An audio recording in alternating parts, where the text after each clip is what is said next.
Welcome to the Futility Closet podcast, forgotten stories from the pages of history. Visit us online to sample more than 9,000 quirky curiosities, from regretful rockhounds to two-legged cats. This is episode 153.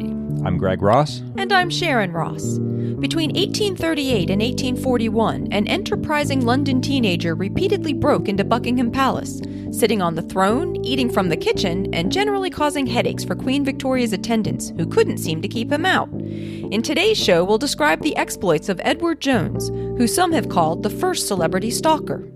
We'll also salute some confusing flags and puzzle over an extraterrestrial musician. Just a reminder that Futility Closet is supported primarily by our amazing listeners. We want to thank everyone who helps us be able to keep making the show, and this week we're sending out an extra special thank you to Terry Fuller and Daniel Friedman, our newest super patrons. If you would like to join Terry and Daniel and all the other wonderful supporters of our show, please check out our Patreon campaign at patreon.com/futilitycloset or see the Support Us section of our website. At 5 a.m. on December 14th, 1838, a night porter named William Cox was warming himself at a fire in Buckingham Palace. When the door opened, a boy looked in at him and the door closed again. Cox sat surprised for a moment, and then he got up and went after him. On the floor outside his door, he found a bundle of items that seemed to have been gathered from around the palace: 3 pairs of trousers, some linen and undergarments, a few foreign coins, a book, a padlock, and a fine dress sword. The sword bore the name Charles Augustus Murray, who was one of Queen Victoria's equerries. Cox went up to Murray's apartment — he wasn't in the palace at the time — and found the room and bed to be in disarray and dirtied with soot and grease. A large half-empty bottle of bear's grease was on the dressing table there. Bear's grease in those days was used to stimulate hair growth. This was shaping up to be an eventful morning. Cox alerted the sentries and sent a porter to fetch the police.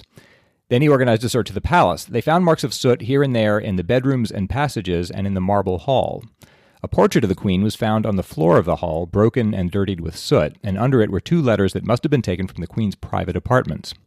Fortunately, the Queen was staying in Windsor Castle that night, so she wasn't in Buckingham Palace at all. The 2 police constables arrived and joined in the search. Eventually, they found the boy hiding behind a pillar in the marble hall. They grabbed him, but he slipped away because he was slick with grease, and he'd actually made it out a window and onto the lawn when the constable finally caught him again and dragged him into the kitchen. He was wearing 2 pairs of trousers and 2 overcoats, and in his pockets they found a wafer, a stamp, and 2 inkstand glasses. When the constable pulled down his outer pair of trousers, several items of female underwear fell out. Colorful story. They took the boy to the police office. It wasn't clear how he'd made his way into the palace, but he seemed remarkably familiar with its layout. He reliably found the Queen's empty bedroom and dressing room, where he'd stolen her portrait letter and underwear. Then he'd entered some other bedrooms before entering Murray's, where he'd covered himself in bear's grease, perhaps hoping that it would help him escape through the chimney. He'd stolen several items from Murray's room, including the sword, and then gone down to put his head in at Cox's door. All this happened when the new Queen was very young. She was only 19 years old. She was said to be beautiful. She was heralded as a new sort of monarch, free of the corruption and excesses of recent British royalty, and it was hoped that her accession would bring on a new era of populism, that she'd be more accessible to the people. A few young men. This is pretty accessible, though, right? That's about as accessible as you can be. Giving your underwear to them. A few young men had even called at the palace to ask for her hand in marriage. Before the magistrate, the boy identified himself as Edward Cotton and said he was the son of Henry Cotton, who he said was a shoemaker and householder in Hartford. Everyone describes him as personally repellent. He was said to be stunted, misshapen, and, more than anything, resembling a chimney sweep. He said he'd come to London 12 months earlier and met a mysterious man who had got him past the guards and into the palace. And he'd said that during daylight hours, he would just hide behind the furniture in the palace or up in the chimneys, and then when night came, he walked about. He lived off victuals in the kitchen and washed his shirt regularly, he said. And he said he was present when the Queen met with ministers hiding behind furniture. At this point, the presiding magistrate, Mr. White, in some astonishment, said, "Do you mean to tell me that you've lived in the palace upwards of 11 months and been concealed when Her Majesty held a council?" The boy said, "I do." "Were you hid behind a chair?" "No, but the tables and other furniture concealed me." "Then you could hear all Her Majesty said?" "Oh, yes, and her ministers, too." Asked if he was a sweep, he said, "Oh, no, it is only my face and hands that are dirty. That's from sleeping in the chimneys. I do not know the names of any of the servants, but I know my way all over the palace and have been all over it, the Queen's apartments and all." Reports said the prisoner, quote, "evidently seemed to think the whole proceeding good fun." He was dirty, but he seemed sane and intelligent, and he seemed to have some education. Through all the soot, they tried to guess his age and supposed it was somewhere between 15 and 24. The police thought his claims must be false. Among other things, the kitchen cupboards were locked every night, and no water was available to wash a shirt at night. One inspector actually concluded that he couldn't have been in the palace for more than 2 to 3 days. More likely, they thought he'd been a climbing boy employed by the Buckingham Palace chimney sweep and had learned the building's layout by climbing down the chimneys. If he'd done that, then he could have returned at night and climbed down the right chimney into the Queen's private apartment. But they talked to the palace chimney sweep, and he denied ever having seen or hired him, and in fact it turned out that palace chimneys had been designed deliberately to prevent people from doing this, from climbing down them to gain entry to the building. So it wasn't clear how he'd gotten in. His accent and demeanor suggested he was a lower-class Londoner rather than a country boy from Hertfordshire, as he claimed. Finally, Henry Jones, a tailor living in the city, came forward and identified him as his 14-year-old son, Edward, who had been missing a week. The family was very poor. The entire family lodged in a single room, and Edward had had a rather unfortunate childhood. He'd gone to school until early in 1836, and then he left to become an errand boy to an apothecary. He was sacked for what the apothecary called his, quote, mischievous and restless disposition, and then he was fired from a series of further jobs. His father had finally turned him out of the house to fend for himself. Back at the police office, he was charged with stealing a sword and various other articles belonging to Murray, who was master of Her Majesty's household. No mention was made of Victoria's letter, portrait, or underclothing, understandably. I guess that would be kind of embarrassing. Yeah, and this is, I guess, officially now Victorian England, so it would just be just sort of bad news if that got out. I'm getting a lot of this from a book called Queen Victoria's Stalker, which is the best resource on this whole story by a Swedish rheumatologist named Joan Bondeson. And he says that nothing like these intrusions had ever happened before. He said it would have been scandalous if these had gotten out. The trial began on December 28th. Edward's father was poor, but he scraped together resources for a lawyer thanks to contributions from well-wishers, and which turned out to be a very wise and fortunate move, because the lawyer was able to sort of cast a lighthearted light over the whole escapade, which really served him. The prosecution claimed that the boy had stolen the Queen's belongings, and the defense claimed that he was simply overawed and curious rather than malicious and had done no lasting harm. The boy's former employer, a builder named Mr. Griffiths, said he had been a good and reliable worker and clever, and had said he was ambitious to see the inside of the palace, although Griffiths had warned him against trying this. The jury actually found him not guilty. The incident was treated as a joke. The judge even told the boy that entering the palace had shown talent that could serve him well in life if it were properly directed. And the boy bowed and said, "Thank you, sir." So he sort of got out of that safely. Mr. Griffiths, the builder, rehired the boy, and he worked as a builder's boy for a number of months, but he was fired later in 1839, and he went through a succession of other jobs, sometimes disappearing for days with no account of his whereabouts. He seems entirely unable to hold down a proper job, although it's not clear to me quite why. In 1840, just as a couple years later, Victoria married her first cousin, Prince Albert of Saxe-Coburg and Gotha, and they had a daughter, the Princess Royal. On December 3rd, Mrs. Lily, who was the Queen's midwife, was looking after the baby, who was only 2 weeks old at this point. Lily's bed was in the nursery near the Queen's bedroom and dressing room. At 1:30 a.m., as she was going to sleep, Lily heard a door creak. She got out of bed, opened the nursery door, and called, "Who's there?" No one answered, but she saw the door of the Queen's dressing room opened by someone inside that room. She said again, "Who's there?" and the door was slammed from the inside. So she bolted the door from her side and rang the bell. One of the Queen's pages answered the call, accompanied by Victoria's former governess, and together the three of them unbolted the door and went into the dressing room. At first they found nothing amiss, but then they discovered Jones hiding under a sofa. He didn't try to escape. The constables dragged him out of the palace in silence to avoid disturbing the Queen, who was in bed one door away. There was an uproar when they discovered it was the same boy who'd broken into the palace 2 years ago in 1838. The police informed Albert, who told the Queen, and she wrote in her journal, "Supposing he had come into the bedroom, how frightened I should have been." The second break-in was more serious, since now there's a baby involved, and the Queen was present, so an intruder might have attacked her, conceivably. Yeah. The public were alarmed because this had happened so soon after the Queen's childbirth. They feared that her alarm might affect her health. And also, as it happened, that June, Victoria and Albert had escaped an assassination attempt by a man who'd been declared insane. So there was quite a lot more sensitivity to this sort of thing going on. Kind of a different climate. Yeah, it's not lighthearted anymore. Unfortunately, at this time, simple trespass was not a crime. You could enter the palace, or anywhere, without criminal intent. Then they couldn't impose a strong punishment, and it didn't appear that he'd done that. He hadn't stolen anything or shown any intent to hurt anyone. So anybody could go into the palace as long as they didn't have a criminal intent. Yeah, theoretically. Because they started looking at this point, they thought, well, this could go on forever. If we, we can prosecute him, but if we can't lock him up, then he'll just, apparently he has magic ways of getting to the palace that we can't prevent. I'm just surprised it's not illegal to, I don't know, sort of a breaking and entering kind of thing. Well, I suppose no one was doing this. I mean, I'm sure you Yeah. couldn't do it now, but at that time, it was just simple trespass, and it wasn't, they had no legal recourse as just a way to get him off the stage, just to lock him up. So they decided, after some dithering, to examine him at the Home Office and let the Privy Council sentence him. This was a special court used to try powerful nobles whose wealth and influence put them out of the reach of ordinary courts. That would avoid the farce created by Joan's defense attorney in the first trial, where the break-in was treated as a joke. There was immense interest in this anyway, even though the proceedings were largely out of public view. Jones told them that he'd scaled the wall of Buckingham Palace gardens and just walked up to the palace and entered through a window. He said he'd wandered through the rooms downstairs and went to sleep under one of the servants' beds. On Wednesday evening, he went to the kitchen, helped himself to some soup and other food, then went up the servants' stairs and entered the throne room, where he sat on the throne and handled various ornaments and pieces of furniture. Then he went into the Queen's private apartments and finally the dressing room, where he'd probably spent several hours hiding under the sofa. He said he hadn't seen the Queen or the princess, but thought he'd heard a noise from the Queen's room. Henry Jones, his father, was reprimanded for failing to control his son. He said he thought the boy was not of sound mind. The Privy Council decided that since no stolen property or dangerous weapon had been found, the best course was to order a summary punishment, and they committed him to 3 months in the House of Corrections as a rogue and vagabond and let him out into a cab to avoid journalists. They're still trying to keep us quiet. Lord Duncannon was asked to try to verify what the boy had said, and he largely could. The boy seemed to be telling the truth as to how he got into the palace, and they found soot marks on the throne and dirty finger marks on a bowl of soup in the servants' kitchen.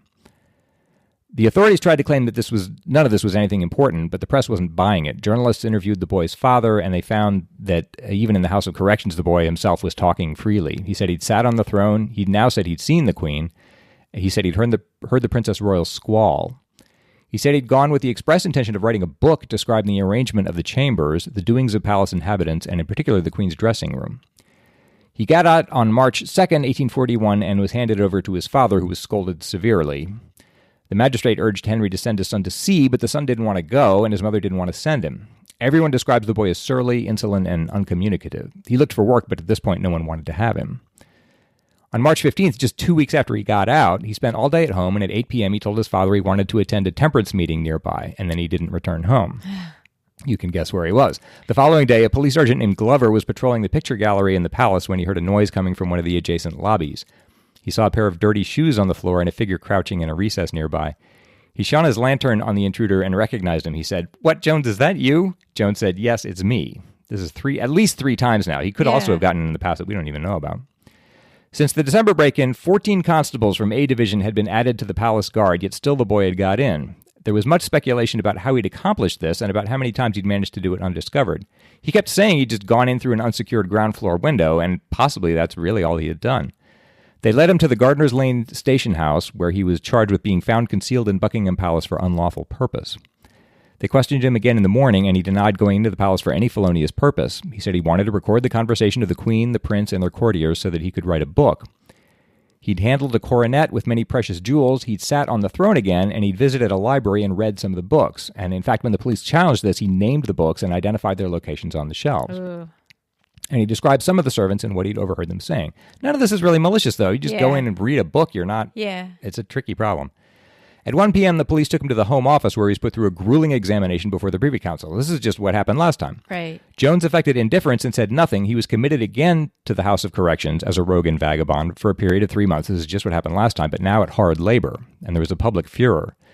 To prevent any more invasions, the Department of Woods and Forests secured all the basement windows of the palace with iron bars, and they added 3 more sentries. This is all to keep one kid out.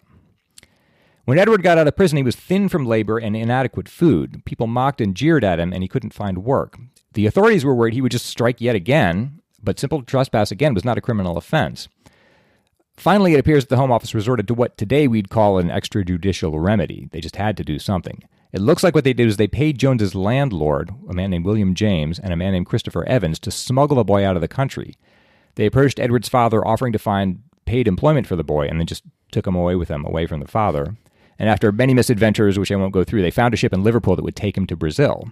And then they sent some phony letters, ostensibly from Edward, saying, "Dear Father, I have suddenly decided to go to Brazil for no very clear reason. Please thank my wonderful friend, Mr. James, for helping me find this." So they kind of kidnapped him, basically. Yeah, because apparently there was nothing else they could do, and they had to get him away from the palace. Well, they could have changed the law, right? Henry, the father, got a letter from Edward finally on December 10th, 1841, postmarked Liverpool. And he said he'd been forced to sail to Brazil and back aboard the Tiber and return to England on November 30th. He said he'd been abused on board the ship, forced to work hard and whipped for any infraction, and in the end they'd paid him 2 shillings and 6 pence for 4 months' hard work, and then just left him stranded in Liverpool. He was afraid of being abducted again and asked his father to send him travel money so he could return to London, but his father was very poor and couldn't raise the money, so in the end Edward had to walk all the way home from Liverpool to London, 210 miles, eating turnips that he picked in the field. He arrived in London on December 18th and tried to return to a normal life. He got work in a tobacconist's shop, but he told the tobacconist that mysterious men seemed to be shadowing him, and sure enough, on February 4th, he disappeared again. And this is the same thing that just happened before. His father and the tobacconist received letters in the boy's handwriting saying that Mr. James, again, had helped him join the Royal Navy this time. Oh.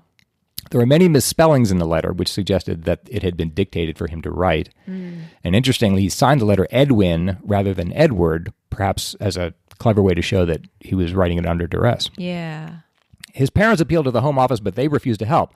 The boy's letter said that he had joined the Royal Navy of his own will, which isn't a crime, but no one joined the Navy at a moment's notice without informing his parents or even undertaking training, so it does seem rather fishy.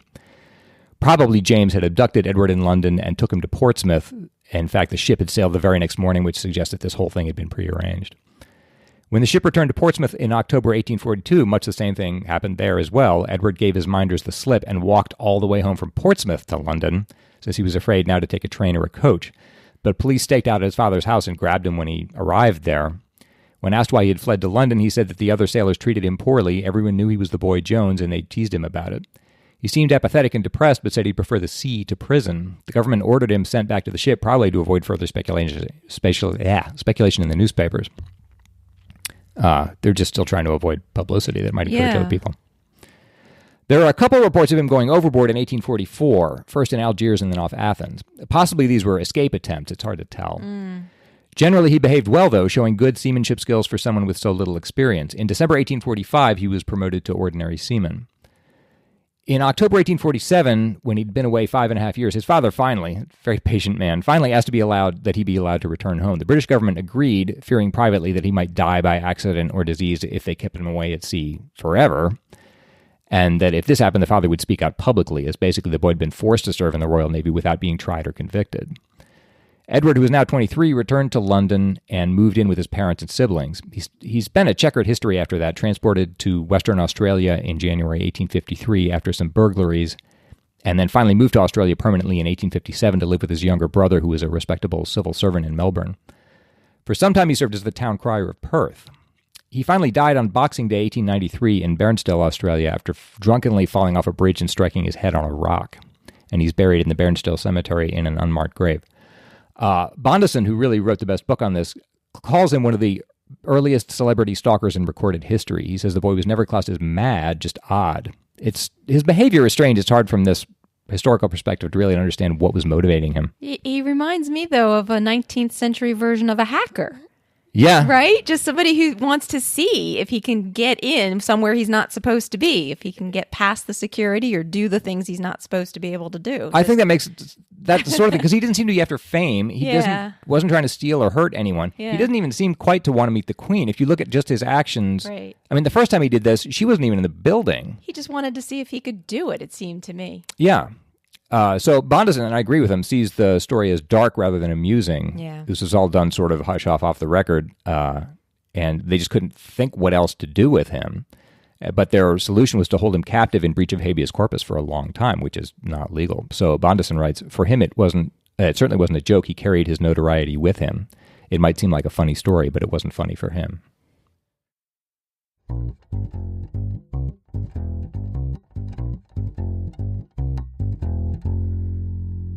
Jeff and Andy are two ordinary guys who were fed up with getting ripped off when buying razor blades, so they started Harry's to fix shaving.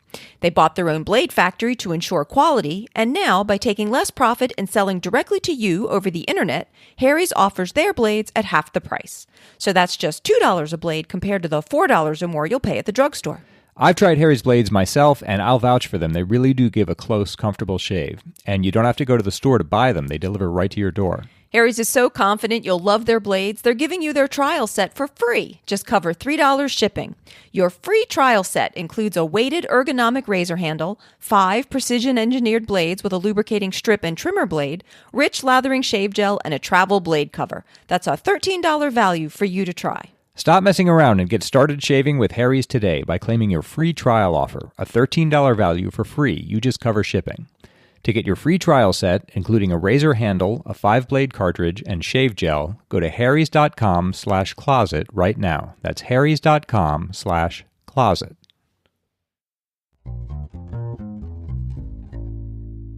Spoiler alert, our listener mail this week includes updates to a couple of lateral thinking puzzle answers from other episodes, so listen at your own peril if you haven't yet heard some of the puzzles from a few weeks ago. Jesse Onland wrote, the lateral thinking puzzle in episode 150 involved Liechtenstein and Haiti having identical flags prior to 1937. Listeners may be interested to know that there are currently 2 similar situations. The flags of Romania and Chad are virtually identical, differing only by slightly different shades of blue. In 2004, Chad requested that the UN look into this issue, but Romania's president announced there would be no change to its flag. And the flags of Monaco and Indonesia are completely identical, although, as far as I can tell, neither nation seems to consider this an issue worth addressing. And after getting Jesse's email, I looked up Romania's and Chad's flags, and they do look almost identical, with the blue on Romania's being just a tad brighter. Both flags are composed of 3 vertical segments of blue, yellow, and red, with apparently the blue on Romania's flag being cobalt compared to the indigo on Chad's. The 2 flags used to be more distinguishable because the Romanian flag previously had the coat of arms of the Socialist Republic of Romania in the center of the flag, and obviously Chad's flag didn't. But after the 1989 revolution that ousted communist leader Nicolae Ceausescu, the insignia was removed, and that made the 2 flags then virtually identical. According to a BBC News report from 2004, Romanian media was reporting that Chad had called on the United Nations to look into the situation, but the Romanian Foreign Affairs Ministry claimed that in 1997, Romania had completed the registration procedure for its flag with the United Nations agency that registers state symbols, and that no claim had been lodged against the registration within the required 12-month deadline. So given that the Romanian flag hasn't changed, and I couldn't find a news story more recent than the 2004 one, I guess I imagine that Chad is just out of luck. I didn't know you had to register all these symbols. Yeah, I had no idea. There's an official body that you do that with, yeah. There are actually a number of countries' flags that are very similar to those of other countries, so it's not just Chad that's in this situation. As Jesse noted, Monaco and Indonesia also have identical flags, both being composed of a horizontal stripe of red on top of a horizontal stripe of white, and not to be confused with Poland's flag, which is the stripe of white on top of the stripe of red. The flags of both Luxembourg and the Netherlands are horizontal stripes of red, white, and blue, with, similar to the Chad and Romania situation, just the shades of blue being different. And the flag of the Ivory Coast is vertical stripes of orange, white, and green, while the Irish flag is vertical stripes of green, white, and orange, and so on.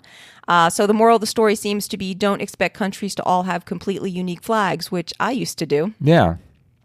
But there are situations where this could be confusing. Chaim wrote, every day I walk past the Embassy of Indonesia here in Washington, and right next door to it, the economic office of the Polish Embassy. It took me a while to sort that out, though, as the flags are very similar. The Polish flag is a bicolor of white over red, while the Indonesian flag is a bicolor of red over white. When there's no wind blowing, it's really hard to tell which is which. And just imagine how much more difficult it would be to distinguish between 2 flags that just use slightly different shades of blue. Paula Suda wrote, Hey, Greg and Sharon and Sasha, you might get a ton of emails regarding today's lateral thinking puzzle about how Liechtenstein and Haiti have the same flag from the Big Bang Theory fans. I had just watched the latest episode, season 10, episode 21, last night, in which this exact issue came up on Sheldon and Amy's Fun with Flags segment. So I knew what the answer was going to be as soon as Sharon read the odd-sounding situation to Greg. And that's a pretty funny coincidence since I had developed that puzzle from an e-newsletter that I'd actually read months ago. It had just taken me a little while to decide on the wording for the puzzle and do a little research into the answer. But I guess that puzzle got spoiled for all the fans of the Big Bang Theory. Yeah. And too bad we hadn't managed to get that puzzle done a week earlier, and then we could have accused them of copying us, right? And speaking of copying from us, Brian Arnold wrote to say, "Hello, Greg, Sharon, and Sasha. I saw an article on Boing Boing that immediately brought to mind your story in episode 68 about the Niihau incident. It appears there will soon be a movie about this. This is funny, as the movie In the Heart of the Sea came out not too long after you told the story in episode 70. Maybe you guys should be in the movie business. Keep up the good work." The Niihau incident was the story of a World War II Japanese fighter pilot who crash-landed on the Hawaiian island, sparking several days of incredible drama between the desperate pilot and the terrified residents. And so far, the movie Niihau is causing some controversy in its casting of a blue-eyed Caucasian as the main Hawaiian protagonist, and it will be interesting to see what else they might change for the movie version, as it appeared that they took some considerable liberties with the facts in the movie In the Heart of the Sea. For anyone who wants the more accurate version of that story, check out our episode 70. That would make a great movie. I mean, if they... Oh, yeah, if they do a good job with it. It's a very dramatic right? story. Yeah. The puzzle in episode 151 was based on the recent Indian Supreme Court ruling that bars, pubs, and liquor shops must be at least 500 meters away from state and national highways. The bar in question in the puzzle had tried to get around the ruling by constructing a 250-meter maze-like walkway to lengthen the walking distance from the highway to the bar's entrance. Nimesh Villara wrote to say, "I just heard the lateral thinking puzzle in episode 151, and I wanted to add that some states are trying to get around the Supreme Court ruling by declassifying certain highways from being highways to local roads." I looked into this a bit and discovered that this court decision was, understandably, not very popular with bar and restaurant owners in India. The president of the Indian Hotel and Restaurant Association was reported as saying that the ruling would absolutely ruin the owners of some establishments, and predicted that 700,000 to 800,000 people would lose their jobs due to the court order. The tourism industry has been highly affected with the closure of bars and five-star hotels, and states that depend on liquor taxes have been very anxious about the situation. In some states, as many as 70% of hotels, pubs, and bars are within that 500 meters of a highway. So as Nimesh said, one thing that many Indian states are doing is reclassifying highways as local roads. This would get around the ban, but would also make the localities now responsible for the maintenance of the roads, so this won't be a perfect solution. And I guess it also doesn't address at all the initial goal of the Supreme Court to try to reduce drunk driving. But from the newspaper articles I was seeing on this ban has caused a fair amount of consternation in many areas of India. Also on this topic, Fred Mikoy wrote about a similar situation in the U.S. Here in Texas, our laws make for strange constructions also. I helped open a liquor store in Richardson, Texas in November 1989. Liquor stores can't be less than 1,000 feet from a church, and the two buildings were maybe 600 feet apart on otherwise empty ground with a side street between them. The liquor store owners got a legal ruling that the required distance was to be measured front door to front door as though measured by a person walking. Then they put the front door on the side of the store facing away from the church rather than facing the main street, and put up a tall stockade fence requiring a couple hundred more footsteps for anyone walking between the buildings. The store just closed this year because of hefty rent increases. Now, the ruling in India was clearly intended to cut down on drunk driving, but after reading Fred's email, I was wondering what the intent of the Texas law was. Whether they didn't want people to be tempted to buy alcohol instead of going to church, or they didn't want people who'd been drinking to show up at a church, or maybe they just don't want people mixing liquor and religion. But in any case, I guess that Fred could turn his situation into his own lateral thinking puzzle if he wanted one that was closer to home for him. Thanks so much to everyone who writes into us. We really appreciate hearing your comments and feedback. And a special thank you to those who have been remembering to tell me how to pronounce their names properly. And for those who didn't tell me, well, I tried to do the best I could. If you have anything that you would like to say to us, please write to us at podcast@futilitycloset.com. It's my turn to try to solve a lateral thinking puzzle. Greg is going to give me a strange sounding situation, and I have to try to figure out what's actually going on, asking only yes or no questions. This is from listener Greg Yurkovic. In 1969, one of the most famous musicians in the world released an album of music. One of the contributors to the album never set foot on Earth. How did this happen? Never set foot on Earth. Is it a bird? No, because birds would set foot on Earth eventually at times. Okay. Was the contributor to the album human? Yes. Oh, seriously? Yep. Oh, never mind. I was thinking the contributor was, they recorded some space noise or something, right? I mean, that makes sense. These are all good guesses. So are you telling me there is a human that could be said to have never set foot on Earth? Yes. Yes. Okay. Did this human have feet? Yes. Oh. Well, things happen. People get born with different body parts. Okay. So there was a human that was alive in 1969? Yes. That had never set foot on Earth. That's right. By Earth, do you mean the planet that we are currently on? Yes. Yes. Okay. Was this human an adult at the time of the recording? No.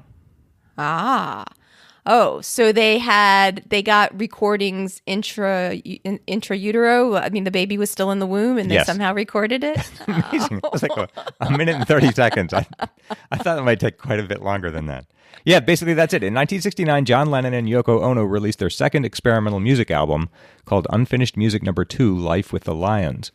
One of the tracks included a recording of the heartbeat of Lennon and Ono's unborn son, John Ono Lennon II. Ono later miscarried, so his life ended before he was born, but his heartbeat is preserved on the record. Oh, I should have figured it was John Lennon and Yoko Ono. Yeah. Anyway, good job. Thanks, Greg, for sending that in. Thank you. And if you have a puzzle you'd like to send in for us to use, you can send it to us at podcast@futilitycloset.com. That's our show for today. If you're looking for more quirky curiosities, check out the Futility Closet books on Amazon or visit the website at futilitycloset.com, where you can sample more than 9,000 Magnolias esoterica. At the website, you can also see the show notes for the podcast with links and references for the topics in today's show. If you like our podcast and want to help support it, please see the Support Us page of the website. You can also help us out by telling your friends about us or by leaving a review on Apple Podcasts or other podcast directories. If you have any questions or comments about the show, you can reach us by email at podcast@futilitycloset.com. Our music was written and performed by my fabulous brother-in-law, Doug Ross. Thanks for listening, and we'll talk to you next week.